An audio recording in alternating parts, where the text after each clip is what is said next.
সূরা আলী ইমরানের 91 নম্বর আয়াত কারিমা তিলাওয়াত করেছি। যে আয়াতে আল্লাহ পাক সুবহান ওয়া তাআলা আল্লাহর বান্দাগণকে তার প্রিয় বস্তু, প্রিয় জিনিস, তার প্রিয় সামগ্রী আল্লাহর রাস্তায় ব্যয় করার জন্য, আল্লাহর রাস্তায় দান করার জন্য, সর্বোপরি সদকা করার জন্য নির্দেশ প্রদান করছেন। একটু জোরে বলি সুবহানাল্লাহ। আল্লাহ তাআলা বলছেন, আল্লাহ বলছেন এভাবে, আউযু বিল্লাহি মিনাশ শাইতানির রাজিম।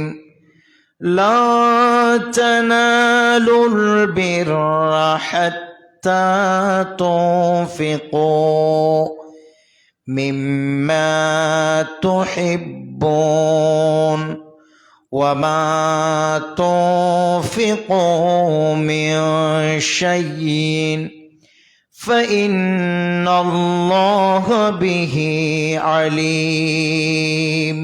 একটু জোরে বলুন সুবহানাল্লাহ। আল্লাহ পাক সুবহানাহু ওয়া তাআলা বলছেন, তোমরা কখনো তোমরা কল্যাণ লাভ করতে পারবে না যদি তোমরা তোমাদের প্রিয় বস্তু সমূহ আল্লাহর রাস্তায় ব্যয় না করো। তোমরা যদি আল্লাহর রাস্তায় ব্যয় না করো প্রিয় বস্তু, তোমরা কখনো কল্যাণ লাভ করতে পারবে না।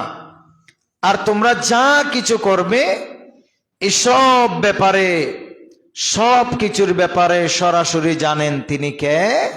আল্লাহ। আল্লাহ পাক সুবহানাহু ওয়া তাআলা এই আয়াতের মাধ্যমে বান্দাদেরকে উদ্বুদ্ধ করছে, বান্দারা যেন আল্লাহর জন্য তার প্রিয় বস্তু, আল্লাহর জন্য যেন তার প্রিয় জিনিসটা, মহান রব্বে কারীমের জন্য যেন তার সবচেয়ে মুহাব্বতের জিনিসটা যেন ব্যয় করে, কিংবা আল্লাহর রাস্তায় যেন উৎসর্গ করে। একটু জোরে বলুন সুবহানাল্লাহ। আয়াতের অর্থ যেহেতু অত্যন্ত পরিষ্কার, সেই হিসাবে আপনারা মূল বিষয়বস্তু, মূল কথাটা আপনারা বুঝে গেছেন। এই যে আল্লাহর রাস্তায় দান করার সব থেকে যেটা উত্তম সুযোগ, উত্তম সময়, উত্তম মাধ্যম, সেটা হচ্ছে মাহে রমদানুল মোবারক। কথা বলেন ঠিক কিনা? মাহে রমদানুল মোবারক। কারণ এই মাসে যেই ব্যক্তি দান করে, এই মাসে যেই ব্যক্তি সদকা করে, এই মাসে যেই ব্যক্তি আল্লাহর রাস্তায় কোনো কিছু উৎসর্গ করে, এই মাসে যেই ব্যক্তি মহান রব্বে কারীমের জন্য কোনো কাজ করে, ওই কাজের, ওই আমলের, ওই দানের কিংবা ইবাদতের সওয়াব অন্য মাসের তুলনায় অনেক গুণে বেশি। একটু জোরে বলো না সুবহানাল্লাহ। অনেক গুণে বেশি। এই জন্য মানুষ মাহে রমদানুল মোবারকে রোজা রাখার পাশাপাশি তার গোটা জিন্দেগীর, তার গোটা বছরের যে ধন দৌলতের হিসাব নিকাশ করে আল্লাহর বান্দারা আল্লাহর রাস্তায় উৎসর্গ করছে, আল্লাহর বান্দারা আল্লাহর রাস্তায় দান করছে।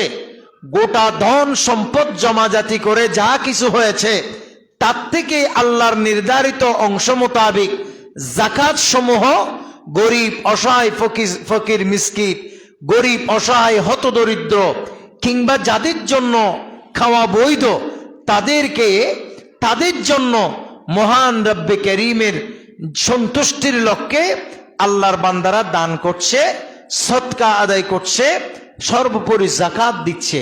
একটু জোরে বলুন সুবহানাল্লাহ। কিন্তু একটা জিনিসই আমাদের মনে রাখতে হবে, সেটা হচ্ছে আল্লাহর রাস্তায় যেটা আমরা দান করব সেটা হতে হবে আমাদের প্রিয় জিনিস। বলেন, সেটা হতে হবে আমাদের প্রিয় জিনিস। যেমন আমি আপনাদেরকে সাধারণ উদাহরণ দিই, যে আমরা যদি পকেট থেকে এভাবে টাকা বের করি, আমার পকেটে যা আছে সেখানে দেখা যাবে যে আপনার 20 টাকার নোট আসে 10টা, এই 10টার ভিতরে আপনি একটা আল্লাহর ঘরে দিতে চাচ্ছেন, সে 10টার ভিতরে সব টাকার প্রতি আপনার সমান মোহাব্বত, কিন্তু সেখানের ভিতরে যেটা একটু জকজকে ফ্রেশ সুন্দর, সেটার প্রতি আপনার একটা আলাদা মায়া কাজ করে। কথা বলে ঠিক কিনা? সেটার প্রতি আলাদা একটা মায়ায় কি করে? কাজ করে। এই যে আলাদা মায়ায় যেটা কাজ করে, এটা হচ্ছে আপনার প্রিয় বস্তু। তা আপনার গোটা পকেটের মধ্যে যা টাকা পয়সা আছে, সেখান থেকে যেটা সব থেকে ফ্রেশ, যেটা আপনি বেশি মোহাব্বত করেন, যেটার প্রতি আপনার দিলের আকর্ষণ বেশি, সেটাই আপনার উচিত হচ্ছে আল্লাহর রাস্তায় উৎসর্গ করা, আল্লাহর রাস্তায় দান করা। একটু জোরে বলুন সুবহানাল্লাহ। এটা একটা সাধারণ উদাহরণ। আপনারা এই তাফসীরের ব্যাখ্যায় লক্ষ্য করা যাচ্ছে, হযরত ওমর ইবনে আব্দুল আজিজ রাদিয়াল্লাহু তাআলা আনহু, তিনি বেশি পছন্দ করতেন চিনি। কথা বলেন, কি পছন্দ করতেন? চিনি পছন্দ করতেন। তিনি দেখা গেল এক পর্যায়ে আল্লাহর কোরআনের এই আয়াতে কারিমা পড়ার পর বস্তা বস্তা চিনি কিনে কিনে সেই চিনি সমূহ আল্লাহর বান্দাদের, অসহায় গরিব বান্দাদেরকে তিনি দান করছেন, হাদিয়া দিচ্ছেন বা সদকা করতেছে। সুবহানাল্লাহ বলবেন না? কি কি চিনি।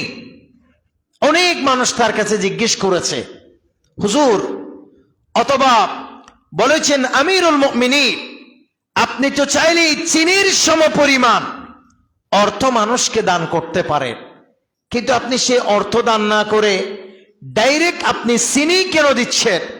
তখন হযরত ওমর ইবনে আব্দুল আজিজ রাদিয়াল্লাহু তাআলা আনহু তিনি বলছেন, হে আল্লাহর বান্দারা, আমি খাবারের মধ্যে সবথেকে বেশি মোহাব্বত করি চিনিকে। এই জন্য আমি, আল্লাহ যেহেতু বলেছে বান্দা যেন প্রিয় বস্তু আল্লাহর রাস্তায় উৎসর্গ করে, বান্দা যেন প্রিয় জিনিসটা আল্লাহর রাস্তায় উৎসর্গ করে, আমি সেই লক্ষ্যে, আমি যেহেতু চিনিকে বেশি মোহাব্বত করি, চিনি যেহেতু আমার বেশি প্রিয়, এই জন্য আমি আমার পক্ষ থেকে আল্লাহর রাস্তায় এই চিনি কিনে কিনে প্রিয় বস্তু চিনিকে আমি সদকা করতেছি। জোরে বলুন সুবহানাল্লাহ। আপনি দেখবেন এভাবে অনেক আল্লাহর ওলি, গৌস, কুতুব, আবদাল, এমনকি নবী করিম সাল্লাল্লাহু আলাইহি ওয়াসাল্লামের সাহাবায়ে কেরাম, এমনকি আল্লাহর অনেক নবী আম্বিয়াগণ দেখবেন তারা তাদের প্রিয় বস্তু আল্লাহকে পাওয়ার জন্য তারা আল্লাহর রাস্তায় উৎসর্গ করেছে। আপনারা চিন্তা করেন, হযরতে সৈয়দনা ইব্রাহিম খলিলুল্লাহ আলাইহিস সালাম নিজের ছেলে ইসমাইল জবিহুল্লাহকে, নিজের সন্তান ইসমাইলকে জবিহ করতে নিয়ে গিয়েছে। কথা বলেন, কার সন্তুষ্টি? জোরে বলেন না কার? আল্লাহ। এই জন্য আল্লাহ রাস্তায় দিতে হবে। সব থেকে প্রিয় জিনিস আমাদের প্রিয় হচ্ছে টাকা। আমাদের সব থেকে, আমার গড়ে যা আছে সব থেকে আমার প্রিয় হচ্ছে, আমাদের প্রিয় হচ্ছে টাকা বর্তমান যুগে। কথা বলেন ঠিক কিনা? এই যুগে, এই জন্য এই যুগে উত্তম দানের মধ্যে অন্যতম হলো এই নগদ টাকা দান করা। আপনার যেমন টাকা পয়সার দরকার, 100 কোটি টাকার মালিক হবার পরেও, 200 কোটি টাকার মালিক হবার পরেও, 300 কোটি 400 কোটি টাকার মালিক হবার পরেও, বিলিয়ন বিলিয়ন টাকার মালিক হবার পরেও আপনার যেভাবে টাকার প্রয়োজন হয়, এই গরিব, অসহায়, হতদরিদ্র মানুষ যারা, তাদের এইরকম টাকার প্রয়োজন হয়। এই জন্য এই যুগের সব থেকে বেস্ট দান হলো, আমার মনে হয় সেটা হবে টাকা। একটু জোরে বলুন না সুবহানাল্লাহ। এই মাহে রমজানুল মুবারকে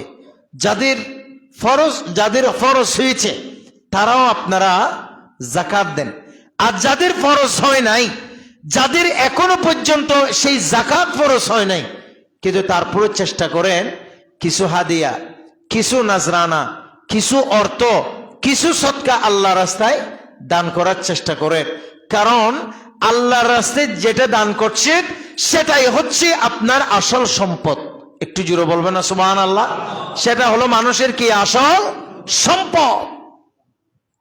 প্রিয় ভাইরা আমার, নবী করিম সাল্লাল্লাহু তাআলা আলাইহি ওয়াসাল্লাম বলেছেন, ইয়াকুলুল আবদু মালি মালি ইন্নামা লাহু মিন মালিহি সালাসুন।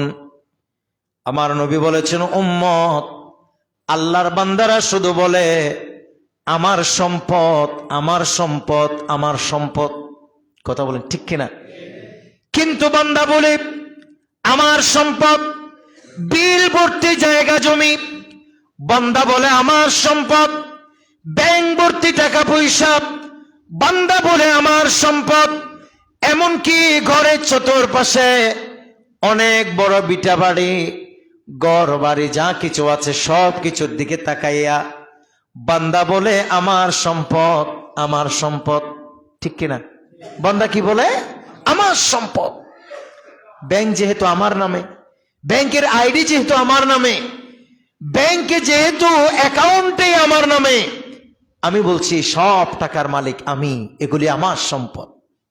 বিল ভর্তি জমি, এগুলি সব আমি বলছি এগুলো আমার নামে, এগুলো আমার সম্পদ।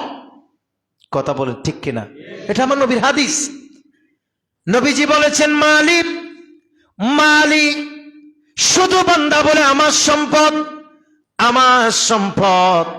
ইন্নামা লাহু মিন মালিহি সালাসুন। হে আমার উম্মত, তোমরা মনে রাখবা, আমার সম্পদ, আমার সম্পদ তোমরা করতেছো ঠিক আছে, কিন্তু বান্দার সম্পদ হলো শুধু মাত্র তিনটি। সুবহানাল্লাহ বলেন। শুধুমাত্র কয়টি? তিনটি বান্দার সম্পদ। এই যে ব্যাংক ভর্তি টাকা, বিল ভর্তি জমি, আপনার এদিকে ঘর বিটা বিরাট, এগুলির ব্যাপারে কি বলছেন আমার নবী হাদিসে পাকে? কি বলছেন একটু লক্ষ্য করেন। নবী বলেছে সব উম্মত বলে আমার সম্পদ, আমার সম্পদ, কিন্তু তার আসল সম্পদ কয়টা? সবাই বলেন কয়টা? তিনটা। খুব খেয়াল করে। মা আকালা আফনা। নবীজি বলেছেন এক নম্বরে বান্দার সম্পদ হলো বান্দা যা খেয়েছে তাই। একটু জোরে বলেন না সুবহানাল্লাহ। বান্দা যা খেয়েছে তাই, এগুলি হচ্ছে আসল সম্পদ। আপনি ইফতারি খাচ্ছেন, অনেক মানুষের কত মন চায় বাজারের সুন্দর সুন্দর খেজুর খাইতে, কিন্তু বলে যে না, আমি যদি খাই 200 টাকা দিয়ে কিনলেও খেজুর, 1000 2000 টাকা দামের কিনলেও খেজুর, কোন রকম একটা খাইলেই হচ্ছে। আমার নবী বলে এটা তোমার একটা ভুল ধারণা। উম্মত, তোমার আসল সম্পদ ওটা এক নম্বরে যেটা তুমি খেয়েছো। একটু জোরে বলো না সুবহানাল্লাহ। যেটা তুমি কি করেছো? খেয়েছো। এই জন্য যেভাবে অতিরিক্ত খাওয়া যাবে না, ঠিক সেভাবে না খেয়ে নিজের আত্মাকে, রূহকে কষ্ট দেওয়াও যাবে না।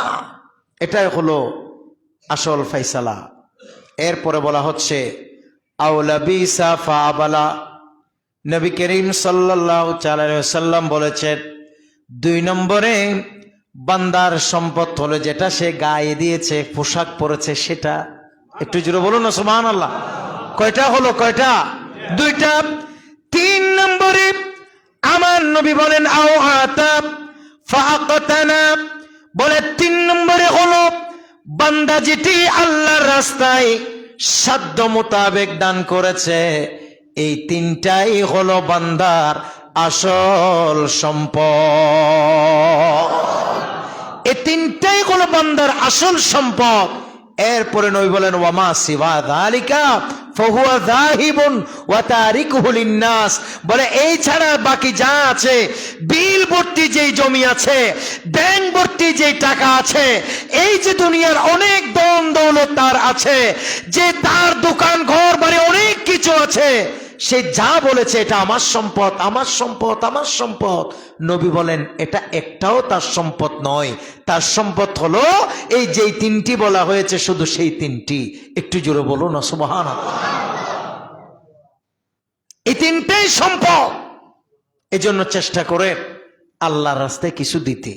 মাহে রমজানুল মুবারক চলে যাচ্ছে। আজ আমরা জমাতুল বিদা আদায় করছি। আজ আমরা এই 1446 হিজরির শেষ রমজানুল মোবারকের সর্বশেষ জমা আদায় করতে আমরা সমবেত হয়েছি। ঈদ আসতে আর মাত্র 2-3 দিন বাকি। এই সময়টাতে আমাদের উচিত হচ্ছে মহান রব্বে কারীম আল্লাহর সন্তুষ্টি অর্জনের জন্য যার যাকাত ফরজ হয়েছে সে যথাযথ যাকাত আদায় করে দেয়া, যার যাকাত ফরজ হয় নাই অন্তত তার সামর্থ্য অনুযায়ী গরিব অসহায় মানুষকে কিছু দান খায়রাত করা। কারণ এই যে আপনি দান খায়রাত করছেন, এই যে আপনি আল্লাহর রাস্তায় দিচ্ছেন, এটাই হলো আপনার আসল সম্পদ, এটাই আপনার জন্য থাকবে। একটু জোরে বলুন না সুবহানাল্লাহ। এরকম ঘটনা একটা দুইটা না, ফেসবুক ইউটিউবের কল্যাণে আমরা অনেক দেখতেছি। বাপ মারা গেছে, ছেলেরা সম্পদ বাপকে দাফন না করে সম্পদ ভাগ বন্টন করার জন্য এক ভাই অপর ভাইকে দা নিয়ে দৌড়াইতেছে। একটু জোরে বলবেন না নাউজুবিল্লাহ। কথা বলে ঠিক কিনা? এখনো বাবা মা মরে যায় নাই, বাবা না খেয়ে সন্তানের জন্য জমাজাতি করেছে, ছেলে মেয়ের জন্য জমাজাতি করেছে, কিন্তু সেই সম্পদ এখনো তো বাপ মারা যায় নাই, এখনো বাপ দুনিয়াতে আছে। সেই বৃদ্ধ বাবাকে ছেলে মেয়েরা, সন্তান এত সম্পদ থাকার পরেও ছেলে মেয়েরা ওই ধন সম্পদের দেখাশোনা করতে করতে যেই বাবা ধন সম্পদ কামাই কইরা দিছে সেই বাবাকে দেবার মতো সময় তাদের নাই। তারা কিছুক্ষণ ফ্রান্সে, কিছুক্ষণ আমেরিকায়, কিছুক্ষণ চীন, কিছুক্ষণ জাপানে দৌড়াদৌড়ি করছে, আর নিজের বৃদ্ধ বাবা মাকে বৃদ্ধাশ্রমের মধ্যে ফেলে রাখছে। কথা বলে ঠিক কিনা? এগুলো কি? এই জন্য আমার নবী বলেছে, তোমরা বলতেছো মালি মালি মালি, এটি আমার সম্পদ, এটি আমার সম্পদ। এগুলো একটাও তোমার সম্পদ নয়। তোমার সম্পদ হলো শুধু কয়টা? জোরে বলে না কয়টা? একটা হলো যেটা খেয়েছো সেটা, আর দ্বিতীয় নম্বর যেটা পড়েছো সেটা, 3 নম্বরে তুমি যেটা আল্লাহর রাস্তায় যেটা দিয়েছো সেটা। একটু জোরে বলে না সুবহানাল্লাহ। যেটা আল্লাহর রাস্তায় দিয়েছো সেটা। এই জন্য আপনার টাকাটা আপনি সুন্দর দিন। মসজিদের তৈলার মধ্যে আপনারা ফাটা টাকা দেন, এটা অসম্ভব বিশ্রী এবং এটা খুব ছোট মানসিকতা। যেটা দোকানে চলে না, আপনি সেটা মসজিদের দান বাক্সে, মসজিদের এই আপনার তৈলার মধ্যে আপনি এটা যে রাখতেছেন, এটা তো আপনার লজ্জা হওয়া উচিত। মনে রাখবেন, এই যে আপনি টাকা পয়সা দান সদকা যেটা করছেন, কিয়ামতের ময়দানে এটাই হবে আপনার জন্য ছায়া। একটু জোরে বলেন না সুবহানাল্লাহ। এটা হবে আপনার জন্য কি? ছায়া। এমনকি যত বড় বড় আপদ বালা মুসিবত আসবে, আপনার দান পারে, পৃথিবীর কোন শক্তি পারে না এই বলা মুসিবত প্রতিরোধ করতে। আমার নবীর হাদিস বলতেছে, মানুষের বলা মুসিবত একমাত্র কাটতে পারে যেটা, সেটা হলো মানুষের দান সদকা। জোরে বলেন না সুবহানাল্লাহ। মানুষের কি? দান সদকা। এই জন্য আমার নবী বলেছেন, as-sadaqatu তারাদ্দুল বালা। অনেক আমার নবী বলেছেন, এই দান সদকা এগুলাই হচ্ছে মানুষের বলা মুসিবত দূর করার অন্যতম মাধ্যম। একটু জোরে বলুন না সুবহানাল্লাহ। এই বলা মুসিবত দূর করে মানুষের দান সদকা। আপনারা কি বিরক্ত হচ্ছে? নবীজির এক হাদিস শুনেন, অনেক সুন্দর। আমার নবী বলেন, লাম্মা খালাকাল্লাহুল আরদা জালাত তামিদু ফাখালাকাল জিবালা ফাকালা বিহা আলাইহা ফাস্তাকাররাত ফাজিবাতিল মালাইকাতু মিন শিদ্দাতিল জিবাল। নবী বলেছেন, আল্লাহ তাআলা যখন এই জমিন সৃষ্টি করেছে, আল্লাহ পাক সুবহানাহু ওয়া তাআলা জমিন সৃষ্টি করার পরে এই জমিন একেবারে কাঁপতে শুরু করেছে। এই জমিন কাঁপতে শুরু করেছে। মহান রব্বে কারীম এই জমিনকে স্থিরভাবে বসানোর জন্য আল্লাহ তাআলা সৃষ্টি করে দিলেন জমিনের উপর পাহাড়। এই পাহাড় হয়ে গেল জমিনের জন্য পেরাক। সুবহানাল্লাহ বলেন। পেরাক তো বুঝেন আপনারা, চিনেন কিনা আপনারা? পেরাক, এই যে বিভিন্ন আমরা কাঠের মধ্যে মারি ফেরাক, সেই জমিন কাঁপতেছে। আল্লাহ যখন জমিন সৃষ্টি করলো, সারা জমিন কি করতেছে? কাঁপতেছে। আল্লাহ পাক সুবহানাহু ওয়া তাআলা এই জমিন যখন কাঁপতে দেখলেন, তখন এই জমিনকে স্থিরভাবে বসানোর জন্য ফেরাক দিলেন। ফেরাক, আর ফেরাক হলো জমিনের ফেরাক হলো পাহাড়। সুবহানাল্লাহ বলেন। জমিনের ফেরাক কি? পাহাড়। এটা আমার নবী হাদিসে পাকে বলেছে আজ থেকে ১৫০০ বছর আগে। কিন্তু বর্তমান জামানায় আধুনিক বিজ্ঞানীরাও গবেষণা করে এটা বের করতে সক্ষম হয়েছে। বলে যত পাহাড় ধস হবে, যত পাহাড় কাটবে, তত বেশি এই জমিনের মধ্যে ভূমিকম্প সৃষ্টি হবে, অর্থাৎ জমিন নাড়াচাড়া করতে শুরু করবে। কথা বলেন ঠিক কিনা? এই যে ভূমিকম্প হচ্ছে বিভিন্ন জায়গায়, এটার একটা বৈজ্ঞানিক ব্যাখ্যা হলো এই পাহাড় নিধনের কারণে, পাহাড় ধ্বংস করার কারণে ক্রমান্বয়ে ভূমিকম্প কি হচ্ছে? বাড়তেছে, জমিন বেশি বেশি কাঁপতেছে। আপনারা কি আমার কথা বুঝতেছে? তো সাহাব তখন আল্লাহর ফেরেশতারা আল্লাহর কাছে জানতে চাইলেন, আই রাব্বে কারীম, তুমি যে এইভাবে এই জমিন কাঁপতেছে, তুমি যে হঠাৎ করে তুমি পাহাড় সৃষ্টি করছো, আর সেই পাহাড় যখন তুমি ঠিকভাবে জমিনের মধ্যে বসাই দিয়েছো, এখন তো দেখা যাচ্ছে যে একেবারে জমিনের মধ্যে যখন বসাই দিয়েছো, জমিন একেবারে স্তব্ধ হয়ে গেছে। তো তখন ওই ফেরেশতারা বলল, ইয়া রব্বি ফাহাল মিন খালকিকা শাইউন আসাদ্দু মিনাল, আমার ফেরেশতারা তখন আল্লাহর ফেরেশতাগণ তখন জিজ্ঞেস করছে, ইয়া রব্বি হাল মিন খালকিকা মিন শাইইন আসাদ্দু মিনাল জিবাল। আল্লাহ, কি আশ্চর্য ব্যাপার, তোমার জমিন যখন কাঁপতেছে, তুমি পাহাড় দিয়েছো, জমিন স্থির হয়ে গেছে। আল্লাহ, তোমার কাছে আমাদের জানার আরজি, তোমার কাছে আমাদের জানার আকুতি হলো, পাহাড়ের চেয়ে শক্তিশালী দুনিয়া থেকে আর কিছু আছে? একটু জোরে বলবেন না সুবহানাল্লাহ? কে জিজ্ঞেস করতেছে? আল্লাহর ফেরেশতারা। বলেন কার কাছে জিজ্ঞেস করতেছে? আল্লাহর কাছে। তখন কি বলবেন? আল্লাহ পাক সুবহানাহু ওয়া তাআলা বলছেন, ক্বালা নাআম, হ্যাঁ ফেরেশতা, এই পাহাড়ের চেয়ে শক্ত কিছু আমি সৃষ্টি করেছি। বলে সেটা কি? বলে সেটা হচ্ছে আল হাদিদ, সেটা হচ্ছে লোহা। বলেন না সেটা কি? লোহা। কারণ আপনি লোহার একটা কোড়াল নিয়ে এত বিরাট পাহাড়কে চাইলে ক্রমান্বয়ে কয়েকজনে মিলে আপনি চাইলে এটা আস্তে আস্তে পাহাড় এটাকে কি করে দিতে পারবেন? বিলীন করে দিতে পারবেন। এই জন্য পাহাড়ের সেই শক্তিশালী কি বললাম? কথা বলে।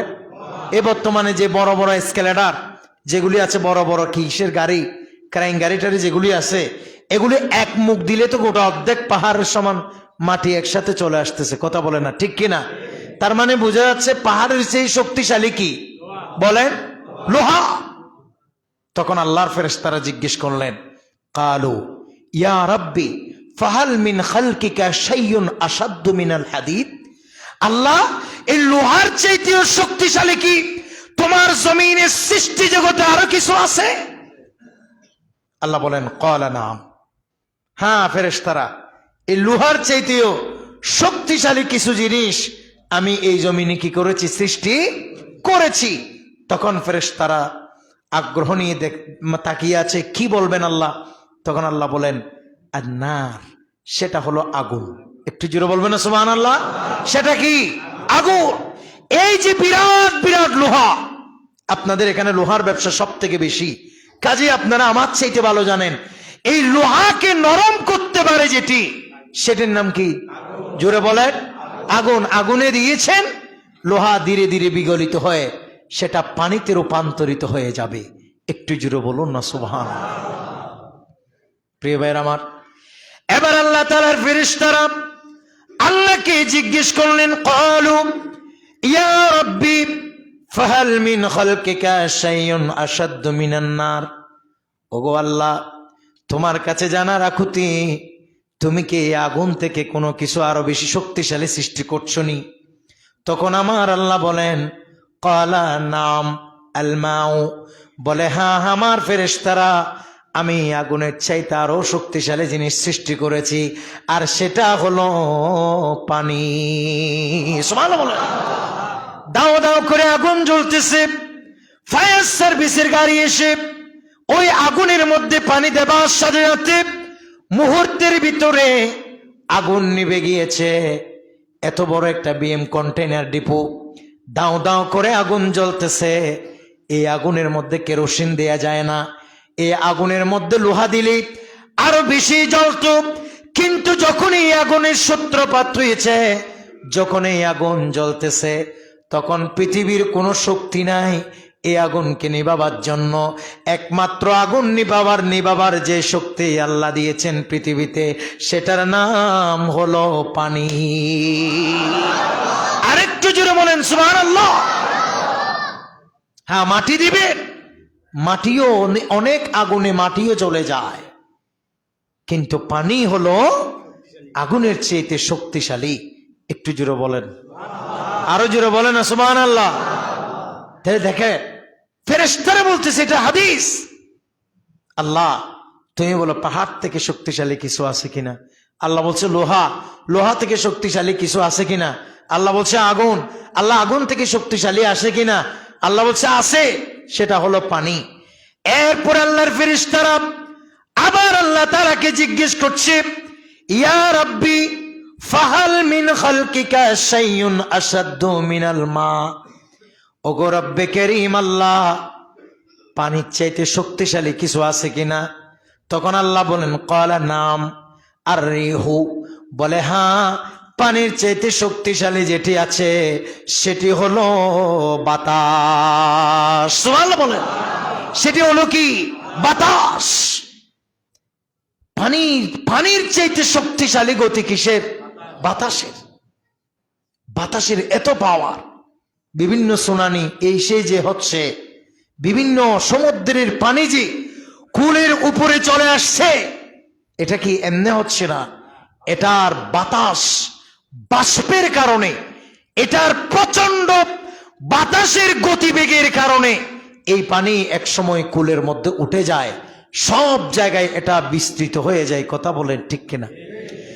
এরপরে আল্লাহ পাক সুবহানাহু ওয়া তাআলার কাছে আল্লাহর ফেরেশতারা জিজ্ঞেস করলেন, ক্বালু ইয়া রাব্বি ফাহাল মিন খালকিকা শাইউন আশাদ্দু মিনার রিহ। ও আল্লাহ, বাতাস থেকে আরো বেশি শক্তিশালী এরকম কিছু আসেনি?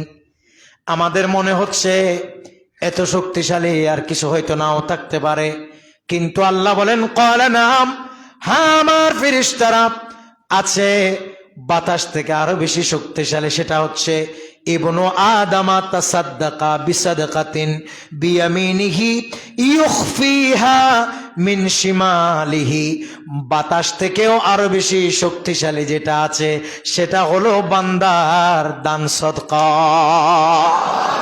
আরেকটু জোরে বলেন সুবহানাল্লাহ। এটা হলো বান্দার দান সদকা। এটা পৃথিবী সব থেকে বড় শক্তি, একটি শক্তি।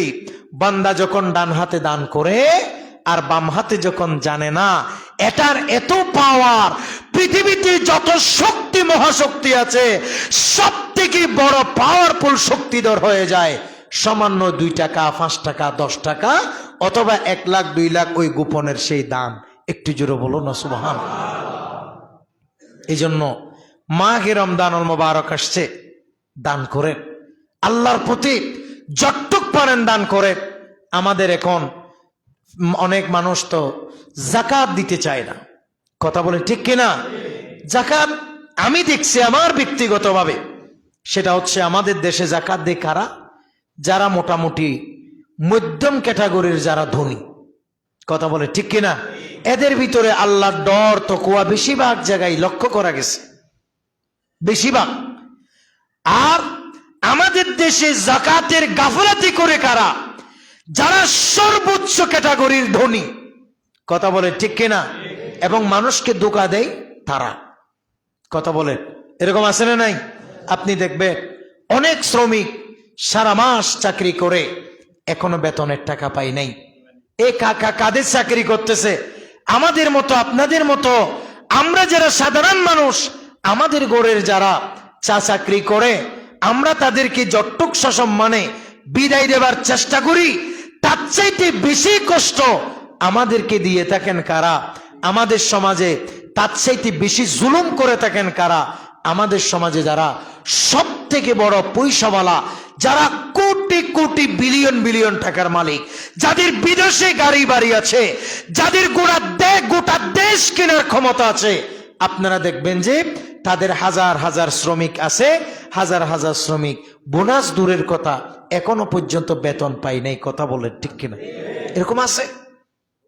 অথচ সে তার জন্য এগুলো কোনো ব্যাপারই না। কথা বলেন না ঠিক কিনা? তার জন্য এটা কোনো ব্যাপার না। সে একজন কাউকে ফোন করে যদি বলে এ অমুককে আমার এত কোটি টাকা বেতনগুলো দিয়ে আসো, যে কেউ দিয়ে আসবে, কিন্তু দেই না। কথা বলে ঠিক কিনা? আমি শুধু যাকাতের কথা বলছি না, এটা প্রাপ্যের কথা বলছি, গোটা মাসের শ্রমের কথা বলছি। আর আপনারা দেখবেন আমাদের দেশে হাজার কোটি টাকার মালিক আছে। কথা বলে না, আছে না নাই? আপনারা তো দেখছেন সেটা 5 আগস্টের পর দেশের পরিস্থিতি যখন পাল্টে গেল, সে সময় একজন রাঘব বোয়ালদের আপনার হিসাব নিকাশ প্রায় ফেসবুক, ইউটিউব কিংবা বিভিন্ন চ্যানেল, পেপার, পত্রিকায় আসছে। আমরা লক্ষ্য করেছি এদেশে এদেশে শত শত মানুষ আছে যারা হাজার কোটি টাকার মালিক। কথা বলে না ঠিক কিনা? শুধু যার কাছে 100 কোটি টাকা থাকবে, কয় কোটি টাকা বললাম? 100 কোটি, সে যাকাত দিবে 2.5 কোটি টাকা। আপনি চিন্তা করে দেখছেন? তার মানে যার থেকে 1 লাখ কোটি আছে, সে 250 কোটি টাকা তার যাকাত আসবে। তে আমাদের দেশে এই পরিমাণ যাকাত আসবে, এরকম একজন দুইজন না, শত জনের বেশি মানুষ, শত শত জন মানুষ এরকম ধনী আমাদের দেশে আলহামদুলিল্লাহ আছে। কিন্তু তারা যাকাত দিয়ে কি জানেন? লুঙ্গি, শাড়ি, ওই 10 টাকার নোট, 20 টাকার নোট, 50 টাকার নতুন নোট, অথবা 100 টাকার নোট। কথা বলেন ঠিক কিনা? কি হবে এগুলো দিয়ে? কাজেই আমরা যারা আমাদের সামর্থ্য অনুযায়ী দান করছি, আল্লাহ যেন আমাদেরকে ইখলাসের সাথে দান করার তৌফিক, আল্লাহ যেন আমাদেরকে যতদিন এই দুনিয়াতে বেঁচে আছি, আল্লাহ যেন আল্লাহর রাস্তায় কিছু দিয়ে পরকালের জায়গাটা যেন আমরা মজবুত করতে পারে, আল্লাহ যেন আমাদেরকে সে তৌফিক দেয়। পাশাপাশি আপনারা সাদকাতুল ফিতর আদায় করবেন। এই সাদকাতুল ফিতর, এটা যার কাছে মোটামুটি সাধ্য সামর্থ্য আছে, এমনি বিশুদ্ধ বর্ণনা অনুযায়ী হলো যে যার উপর যাকাত ফরজ, সে তার উপরেই সাদকাতুল ফিতর ফরজ। তবে যাকাতের জন্য 1 বছর সম্পদ মালিকানায় থাকা শর্ত, কিন্তু ফিতরা আদায় করার জন্য 1 বছর পর্যন্ত সম্পদ মালিকানায় থাকা শর্ত নয়। কাজেই আমরা মোটামুটি একথা বলতে পারি, মোটামুটি যাদের সাধ্য সামর্থ্য আছে, আমরা চেষ্টা করব সেই সদকাতুল ফিতর যথাযথভাবে আদায় করতে। আর সদকাতুল ফিতর এটা আদায় করতে হয় ঈদের চাঁদ দেখা যাওয়ার পর, ঈদের নামাজের আগ পর্যন্ত সময়। আমি কি আপনাদেরকে কথা বুঝাইতে পারলাম? এটা হচ্ছে সদকাতুল ফিতর আদায় করার মুহক্কম এবং শরঈ বিধান। তবে কেউ যদি এখন আদায় করতে চান, কোনো অসুবিধা না, আদায় করতে পারবেন। কারণ আপনি যদি ঈদের দিন ফজরে গরিব অসহায় মানুষকে এই টাকা দেন, সেদিন এই টাকা তার উল্লেখযোগ্য কোনো কাজে নাও আসতে পারে। আজকে যদি আপনি দেন, সে কিছু সেমাই টেমাই কিনে প্রস্তুতি গ্রহণ করতে পারবে, বাচ্চাদের কাপড় টাপড় কিনে সেই ঈদের জন্য প্রস্তুতি গ্রহণ করতে পারবে। সেজন্য উচিত হচ্ছে এটা সদকাতুল ফিতর আদায় করে দেয়া। আর সদকাতুল ফিতর আমাদের চট্টগ্রামের এমনি দেশীয় ইসলামিক ফাউন্ডেশনের যে নিয়ম অনুযায়ী তারা যেটা করেছে, বাজার দর নির্ধারণ করেছে, সেটা হচ্ছে সর্বনিম্ন এবছর সদকাতুল ফিতর হচ্ছে আপনার এই 110 টাকা, 110 টাকা। আর আমাদের আঞ্জুমান ট্রাস্টের ফতোয়া বোর্ড, তিনারা চট্টগ্রামের বাজার দর হিসাব করে ওনারা সেটাকে বলেছেন 115 টাকা। এবারের ফিতরা 115 টাকা। এটা আপনি যে কোনো গরিব অসহায় যাদেরকে জাকাতের টাকা দেন তাদেরকে ফিতরার টাকাও দেয়া যাবে। আল্লাহ যেন আমাদেরকে তৌফিক দান করে। আর সর্বোপরি আমাদের ঈদের নামাজ, ইনশাল্লাহ আমরা ঈদের নামাজ খেয়াল করছি। আমি আমাদের মসজিদের সম্মানিত সেক্রেটারি জনাব আলহাজ সেলিম সাহেবের সাথে